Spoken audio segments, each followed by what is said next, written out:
कर्म के प्रभाव से, प्रकृति और पुरुष के संयोग से ये जीव माता के गर्भ में आता है। फिर कललम ते करात्रेण पंचरात्रेण बुधबुदम। जब ये माता के गर्भ में एक रात रहता है तो कलल हो जाता है, सलिल हो जाता है। और जब 5 रातें माता के गर्भ में रहता है तो पंचरात्रेण बुधबुदम। 5 रातें माता के गर्भ में रहता तो ये बलबूले का आकार का हो जाता है। फिर दशाहेन तु करकंधु। करकंधु बोलते हैं बेर की गुठली को। जब ये 10 रातें माता के गर्भ में रहता है तो इसका वजन, बेर आप लोगों के यहाँ होता कि नहीं, बेर बोलते हैं, बेर की जो गुठली होती है इसके बराबर इसका वजन हो जाता है। फिर मासीन तू सिरो। सबसे पहले महीने में सिर निकलता है। फिर द्वाभ्याम बाहिंग्या अंग विग्रह। दूसरे महीने में महाराज हाथ पैर नाक कान आदि निकल आते हैं। फिर तीसरे महीने में नखलो मास्त्री चरमाणी लिंग छिद्रो भोस्त्रभी। तीसरे महीने में नाखून रोए स्त्री और पुरुष का चिन्ह आदि बन जाता है। तीसरे महीने से पहले कोई डॉक्टर ये नहीं बता सकता कि बेटा है कि बेटी है, तीसरे महीने के बाद ही पता चलेगा। फिर चौथे महीने में चतुर्थ भी धातवा सत्तौ पंच भी क्षुद्रियत भवा। चौथे महीने में 7 धातुएं बलिष्ठ हो जाती है और 5वें महीने में प्राणी नामा काम करने लग जाता है। फिर षडवी जुड़ावी तो कुच्छौ भ्रामहिति दक्षिणे।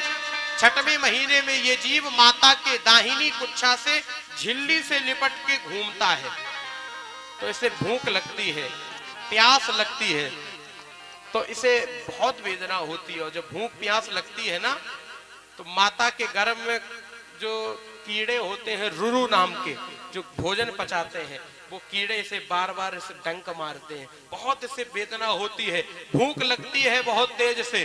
तो माता का जो मलमूत्र होता है, जिसे जिंदगी में कभी छूना भी पसंद नहीं करेगा, वो इसके मुंह में चला जाता है।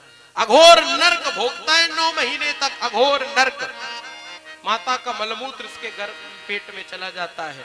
फिर उस समय माता की परिस्थितियों में भी परिवर्तन आ जाता है। आपको क्या लगता है भागवत महापुराण राम कथा ये कोई प्राचीनतम ग्रंथ है? अरे कौन मॉडर्न साइंस ऐसी होगी जो इनकी तुलना करके दिखा दे। देखिए कितनी बड़ी बात वेदव्यास भगवान लिख रहे। वेदव्यास जी कह रहे हैं माता की परिस्थिति में परिवर्तन। माता का क्या करती है? कटु तीक्ष्णो लवण आदि रुक्षमण आदि भिरबड़ई।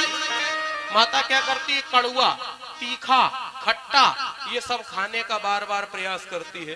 तो इसकी वजह से बालक को और वेदना होती है। माता को चाहिए कि अपने मन को मारे और उतने दिनों तक इन सब चीजों का परित्याग करे। फिर मानो 8 महीने के बाद में वो जीव बार बार उस परम सत्ता से प्रार्थना करता है और कहता है एक बार इस गर्भ रूपी नरक से हमें बाहर निकाल दो। हम बाहर जाकर के कोई ऐसा काम नहीं करेंगे जिसकी वजह से दोबारा इस गर्भ रूपी नरक में आना पड़े। मानो 9 महीने 10 दिन के अंतराल में उस परम सत्ता का आभास होता है। वो परम सत्ता कहती है कि मैं तुम्हें बाहर तो निकाल दूंगा, लेकिन बाहर जाकर के तुम्हें मेरा नाम लेना पड़ेगा। मेरे रूप, मेरी लीला, मेरे गुण, मेरे रूपों का, मेरी चरित्रों का गान करना पड़ेगा।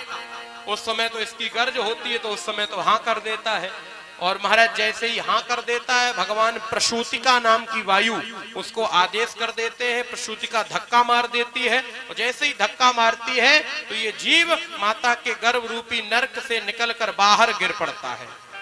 जैसे ही बाहर गिरा तो ये रोने लगा, कुआं कुआं कुआं कुआं। तो जीव कह रहा होता है कहां कहां कहां। जैसे ही उसने कहां कहां किया तो माता जरा बड़ा सा पतीला रखती है, तो महाराज एक कोई बर्तन लेती तो जोर से बजाए देती है। फिर ना कहां ना यहाँ ना वहां, सब भूल जाता है।